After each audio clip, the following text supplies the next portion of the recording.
Eu queria aproveitar essa oportunidade para falar um pouquinho sobre um dos assuntos que, como urologistas pediátricos, nós temos um grande destaque e um grande interesse, que são as hipospadias. E o que eu gostaria de fazer é exatamente aplicar um roteiro prático de como nós abordamos as hipospadias. Nós sabemos que as hipospadias elas constituem um defeito congênito do pênis com três características. A uretra ela está em localização ventral, ectópica, com grau de curvatura que é maior ou menor, e o excesso de pele, que é o que nós chamamos de capuchão, sendo que existem formas que isso não ocorre, a minoria, e geralmente você tem o que a gente chama de megameato. Na verdade, do ponto de vista de embriologia, a definição genótipica, ou seja, o cromossomo Y, ele começa a partir de 7, 8 semanas a produzir, estimular as gônadas, né, o testículo a produzir testosterona, que vai promover uma série de mudanças, um alongamento do tubérculo genital, e essas pregas genitais elas vão se tubularizando e dando formação à uretra peniana, e aqui há uma invaginação no segmento distal, formando a uretra glandar. Para isso, há necessidade de testosterona e de hidrotestosterona. Então, nós estamos falando de uma patologia que ela é evidente em 1 para 300 nascimentos. Ao examinar um paciente com hipospádia, sempre observamos a placa uretral, tamanho da glande, a configuração, tamanho do pênis, a quantidade de pele ventral, o grau de torção, o capuchão, a pele dorsal e se o escroto é único ou bífido.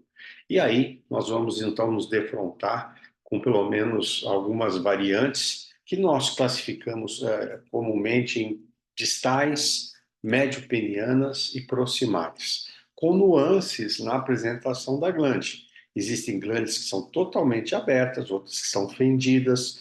Essa é aquela variante que você tem o prepúcio íntegro e a hora que você abaixa, você tem um megameato, sendo que toda cirurgia de hipospádia é fundamental a gente ter acesso a alguns princípios. Um deles é esse retalho de dardos, que ele é mobilizado sempre do dorso para baixo, e a constituição da placa uretral. Isso é uma coisa que vocês vão ver nessa apresentação, que nós não fazemos mais desta forma aqui, em que a glande ela acaba sendo dividida em três compartimentos, duas asas laterais e um componente medial, exatamente porque essas asas laterais elas consomem uma boa parte da glande. Isso vai ter impacto na configuração da uretra glandar e principalmente na questão de possibilidade de compressão, estreitamentos da uretra, que você vai recorrigir, isso podendo levar a complicações maiores. Outro aspecto importante, que às vezes você, ao desenluvar o pênis, você tem acesso, são essas uretras forma membranosa. Essa é uma forma de hipospádia proximal, uma forma grave, e as formas multioperadas, as chamadas cripple hypospadias, ou essas que foram tratadas com técnicas que se usava pele do escroto, que desenvolvem tufos de pelos, bezoars. Eu há pouco tempo tive um paciente adulto aqui, quase 60 anos, que operou essa cirurgia e que tem um cálculo, já removi alguns casos. E quando nós olhamos para as hipospadias, sempre a importância de se identificar esse tecido que é o que chamamos de placa uretral. A curvatura é um outro aspecto importante. Esse é um paciente sem hipospadia, mas para realçar que a curvatura ela pode ocorrer. E existe um roteiro que basicamente você divide as hipospadias em distais e as proximais, em que havia ou há ainda na literatura uma certa tendência ao uso preferencial da cirurgia proposta por Snodgrass, que é a cirurgia TIP, e nós vamos mostrar adiante, estamos agora dando uma alternativa para essa operação, que é a cirurgia de Good, Glandular Urethral Disassembly. Enquanto que nas cirurgias proximais existe sempre a controvérsia em tratar em tempo único ou em dois tempos. Reoperação sempre em dois tempos, em que a gente procura primeiro melhorar as condições do leito com o enxerto e depois a cirurgia. E aqui também nós estamos introduzindo o segundo tempo, o good play, ou seja, o good e o good play que traz os princípios do good, eles se configuram como excelentes opções para cirurgias de uretra. Lembrando que toda cirurgia de hipospad ela começa com desenvolvimento. E nós fazemos um desenvolvimento bem agressivo, porque existe curvatura mais proximal, então é importante abaixar bem a pele, identificar o meato uretral, o tecido esponjoso, que geralmente ele abre-se em dois, e aí você vai fazer a uretroplastia. Eu nem vou focar muito, mas aqui para mostrar, preciso fazer a uretroplastia e a esponjoplastia para poder fazer. E aqui, esse princípio de abrir a placa uretral ao meio, para tirar um pouco a tensão, ampliar a placa, que era a cirurgia de TIP, hoje em dia ela começa a ser muito revista nas aulas que a gente tem participado, junto aos principais experts das especialidades. Então, aqui nós estamos vendo uma hipospádia médio-peniana, sem curvatura, e aqui uma possibilidade que ela se apresenta, você usar um retalho transverso ou um retalho longitudinal. É, mas o que é mais importante de tudo é a seleção da técnica, que leva em conta a localização, o aspecto e o diâmetro da glande, e isso menos de acordo com a técnica que nós utilizamos, e os cuidados técnicos de cirurgia, com o uso de material de sutura adequado e um plano de barreira, que é uma coisa bem constituída. É claro que com o passar do tempo, o cirurgião em pós-pádia, ele vai tendo mais fluência, melhor qualidade de linha de sutura, os tecidos, ele começa a reconhecer as margens tissulares, ele faz uma boa placa de cobertura, usa o stent, mas existe um ponto que ele não tem como intervir, que isso está muito relacionado com a técnica que ele vai escolher, que é a estenose da uretra distal, principalmente da glândula ou do meato, que vai comprometer toda a uretroplastia. E, obviamente, isso vai impactar, de acordo com as diferentes formas, em complicações. A cirurgia TIP, ela realmente, ela sempre foi considerada, nos últimos 15 anos, a técnica de eleição, 15 a 20 anos. Mas, se a gente analisar os resultados, nós estamos vendo aqui ó, que existem modificações para se reduzir e existe uma limitação da cirurgia, levando-se em conta os índices de fístula e de reoperação, que chegam a quase 15% com o TIP clássico, né? E que isso aumenta muito com as reoperações e os casos secundários. Então, o TIP, para casos secundários, vejam, você pode ter até quase 25% de complicação, fístulas também 15 a 10 a 15%, né? Então, esses cuidados, simplesmente planos de barreira, dartos, ou a túnica vaginal, que é um plano que eu uso muito nas reoperações ou no segundo tempo, elas sozinhas não são suficientes. Lembrando que, quando você tem ausência de curvatura, você pode usar a placa, seja para tubularizar totalmente, o que nós chamamos de duplay, ou usar ela como uma base para um retalho tubularizado, que é uma coisa que nós fazemos cada vez menos. Porque veja que nós éramos os que defendiam a utilização de retalhos para a uretroplastia, e com o tempo nós fomos mudando, porque existem formas mais previsíveis, você depende menos dessa irrigação desse retalho. Veja que é um retalho bem irrigado, coloração boa, pedículo amplo, mas isso pode ter complicações. E as principais técnicas de retificação do pênis, sendo que as plicaturas elas são sempre o princípio inicial. A secção da placa com aplicatura, ela permite tratar a grande maioria dos casos e, excepcionalmente, você faz uma incisão do corpo cavernoso, o enxerto, sendo que os outros procedimentos eles são para casos muito específicos. Isso foi bem demonstrado pelo Dr. Larry Baskin, de São Francisco, mostrou a pobreza de nervos aqui em Marrom, na região a 0 horas, o que permite essa cirurgia, mas ela é só efetiva para graus de curvatura de até 15 graus. Quando eu tiver uma curvatura maior, ao verificar e desenlovar, muitas vezes ela pode voltar a uma curvatura de menor grau e aí sim usar apenas a sutura única.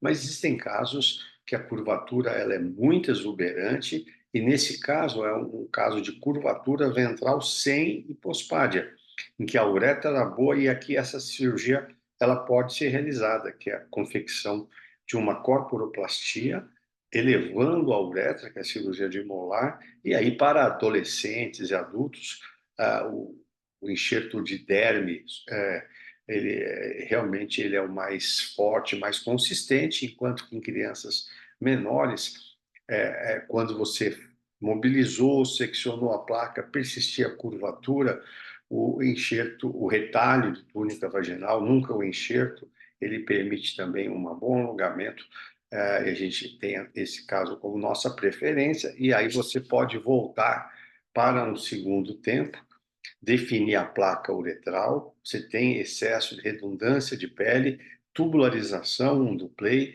tentando não chegar muito distal, e o retalho de túnica vaginal, que permite uma reconstrução muito boa. Então, nós estamos aqui iniciando o tratamento de hipospádias mais complexas, penoscotais, escotais, perineal, que são 20%, 20 a 25% das formas, que existe um intenso cordi, curvatura, e nesses casos a discussão sempre vem como retificar, né? Vejam, são casos com muita intensa curvatura, a secção da placa ela é muito importante, e aí você pode usar algumas alternativas, já que fazer um retalho tubularizado, hoje a gente sabe que os índices de complicações tardios são maiores de 50% a 60%.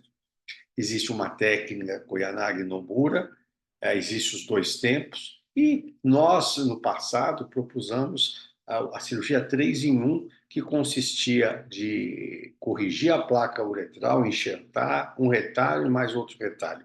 Isso foi um editorial e uma edição do Dialogues in Pediatric Urology que nós coordenamos há muitos anos atrás, em que vejam que os autores se dividiam entre dois tempos, um tempo, não muito diferente do que ainda hoje. Naquela ocasião, nós preferimos com a cirurgia 3 em 1, tempo único, e a secção da placa uretral é a base de toda a cirurgia de uretra proximal, né?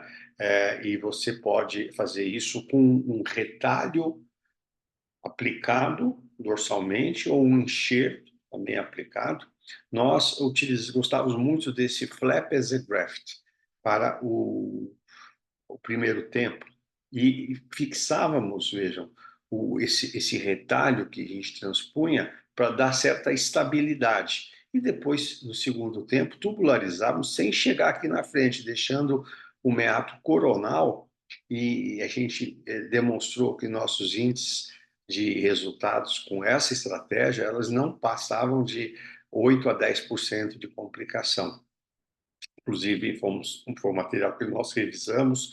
E essa, apenas para citar, é uma cirurgia que a gente fez muito de 2000 até 2010. A gente fazia a cirurgia 3 em 1, em que ao seccionar a placa, a gente usava um enxerto de mucosa bucal, refazia a placa uretral e aí fazia um retalho onlay e fazíamos a cirurgia, que está bem demonstrado, olha, a glande era aberta, o retalho, isso permitia tratar. Nós demonstramos resultados tardios com um segmento de quase 5 anos e era possível tratar quase que 70% em tempo único. Acho que por volta de 30 e poucos pacientes, mais 31% de complicações e reoperações. E não eram cirurgias, vamos dizer assim, confortáveis, 4 divertículos, 5 fístulas, estenoses, curvatura residual.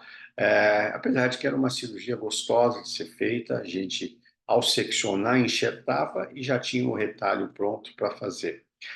Mas a gente começou a se convencer que a cirurgia em dois tempos ela tem mais previsibilidade. Isso também, nós tivemos essa oportunidade de apresentar casos e conduzir um debate entre o Snodgrass e o Mohican, em 2010, no Congresso, primeiro Congresso Mundial de Hipospadias, que culminou com esse paper, que é um paper muito citado, em que os diversos especialistas colocam um pouquinho da sua opinião, né?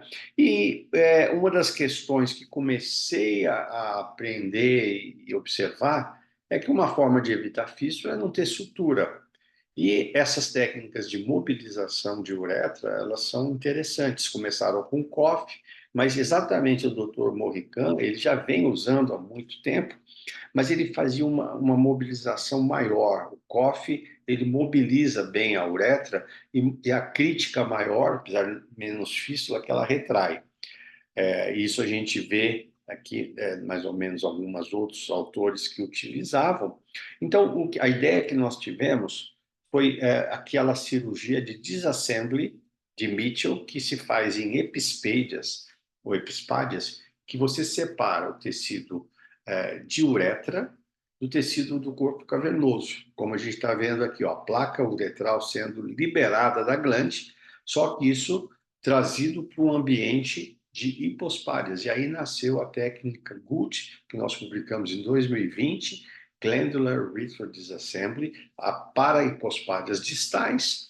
E aqui a gente vê realmente um caso, uma hipospádia coronal, a glande fendida, ao invés de fazer uma uretroplastia, simplesmente abrimos aqui, olha, as asas glandares, subíamos a uretra e chegamos a um resultado muito bom. Em casos de reoperação, isso também pode ser feito simplesmente ao abrir aqui, olha, e comunicar aqui tudo e secar com agressividade as asas glandares, como um T, e começamos a fazer esses procedimentos até que a gente atingiu um número de quase 130 pacientes. Começamos a mostrar isso em congressos internacionais. Hoje isso está publicado também como capítulo no Cirurgia de Hipospádias do livro de Hadid. O que a gente fazia naquela ocasião, além de mobilizar, a gente mantinha essa preguinha aqui na uretra, mas com o passar do tempo, olha, e a gente puxava essa preguinha, nós fomos observando que, apesar de a gente conseguir rotacionar bem a glande, então, ao liberar a uretra, subir a uretra, abrir agressivamente e rotacionar, a gente pôde ver, seguindo esses princípios, né, também da espongioplastia, que era possível seccionar essa placa. E aí a gente atingiu hoje a característica de como nós fazemos hoje, em que a glande é aberta agressivamente, quase igual um livro que abre totalmente. Com isso, a gente deixa de usar uma boa parte da glande para fazer aquela placa uretral e ficar com duas asas glandares muito pequenininhas, já que nós abrimos completamente a glande na linha média. E vejam que facilidade que o procedimento, qualquer hipospádia distal ou subcoronal, ela pode ser tratada assim, subir, e os resultados da glande, pela tirada de tensão e aproximação, são excepcionais. São glandes firmes, que cicatrizam muito bem, e essa é uma casuística que nós coletamos desde 2017, índice de complicações muito baixos, né? Mostrando que ela até uma posição subcoronal ela é possível de ser feita desde que você faça o disassembly, esculpa bem aqui a parte do ápice do corpo cavernoso, da uretra, aqui abrindo bem na linha média. Com isso, a gente vai ter esse resultado aqui para uma hipospadia subcoronal e não vai ficar refém de uretroplastia. Em congressos da HIS, na época da pandemia, a gente via os que usam o TIP, vejam como a uretra ela fica bem anterior e muito fina que essa parte da glande, né? Sem contar que existe um componente de obstrução funcional da uretra que faz com que os índices de fístula coronal e complicações de estenose de meatos serem muito maiores daquilo que é publicado. Nós tivemos vários debates com muitos especialistas que não conseguem reproduzir os resultados divulgados por Dr. Snodgrass. Então, vejam, nós estamos falando de uma técnica que ela é feita com muita facilidade, em que, basicamente, ao desenluvar e abaixar, identificar o tecido do corpo esponjoso. Antes nós seccionávamos aqui, agora nós vamos, segundo a técnica de Batts, promover um retalho mais lateral para rotacionar. A glande ela é completamente dividida ao meio, com isso a uretra só é mobilizada na parte distal, ela vem com facilidade, a gente abraça a glande e tira aquele fator que é a glande pequena, menos de 14 milímetros, aquela infinidade de debates sobre o uso de testosterona, aguardar uma idade e ter complicações. Porque, vejam, se você trata com a técnica de Good um paciente com a glândula através de artigos do próprio Snodgrass, os índices de complicações para glândulas pequenas passam de 24%. Então, esses casos não precisa, os nossos pacientes são todos documentados e há desde 2 anos e meio para trás, nós também estamos fazendo um banco de dados prospectivo com fotos de imagem. E a outra questão muito boa é, veja como essa cirurgia ela é rápida.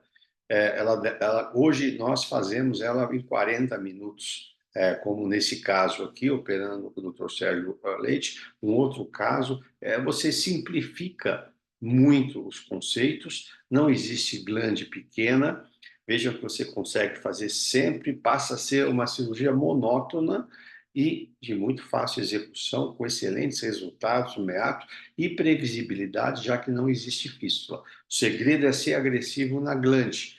Casos de reoperação, como esses, com a glande machucada, com fístula, você abre, solta a uretra, faz a uretroplastia e esses resultados excelentes que tem aqui. Outros casos de reoperação. Hoje em dia, a gente tem uma série que nós estamos concluindo a sua tabulação, que as hipospádias de reoperação, elas são tão boas tratadas pelo Good quanto pelo Good Play, que foi uma consequência natural da cirurgia de Good. Depois de fazer tudo isso, ver a glande e ver o que a gente consegue diminuir o risco de obstrução, já que a uretra vai subir, a glande vai ser bem aberta.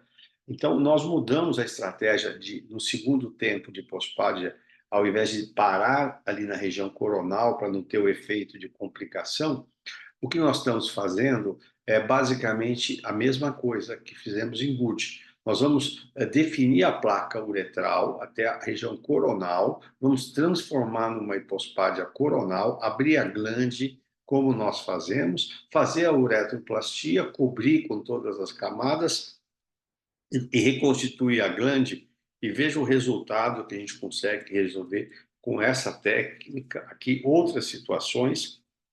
Aqui já foi um segundo tempo, depois de um Tirsch, em que, em vez de fazer o do play, nós fizemos um good play, ou seja, vamos definir a placa uretral, abrir a glande e, com isso, finalizar com uma glande esférica, centralizada aqui, num pós-operatório ainda recente. E muito orgulho ver também que essa técnica é reprodutível. O Dr. Rafael Jordan Valadares, nosso ex-fellow, que é da Bolívia, mas que fez sua formação no México, tem feito tanto Goods quanto Good Plays, e é um dos disseminadores da técnica lá fora. Então, eu queria concluir essa apresentação com algumas mensagens. Esquecer o TIP. O TIP, nossa estratégia, ele já não há nenhuma necessidade com vantagens. Não existe glande pequena ou de aspecto ruim que aumenta o risco de complicações, já que ao abrir a glande no meio, todas vão ser bem tratadas. Não haverá necessidade de pré-tratamento com testosterona. A uretroplastia sempre até a região coronal, e aí o efeito do Good. uma dissecção agressiva da glande, abertura em Y invertido, a espongioplastia bem ampla e 2 tempos, sempre melhor com o tempo. Ou seja, com essas duas técnicas, o Good e o Good Play, a gente consegue corrigir a quase totalidade dos casos. Eu queria agradecer essa oportunidade de poder falar um pouquinho sobre hipospadias e trazer esse registro. Essa foi uma aula que nós preparamos para um curso na UERJ e que aproveitamos para fazer esse registro também no nosso site. Obrigado.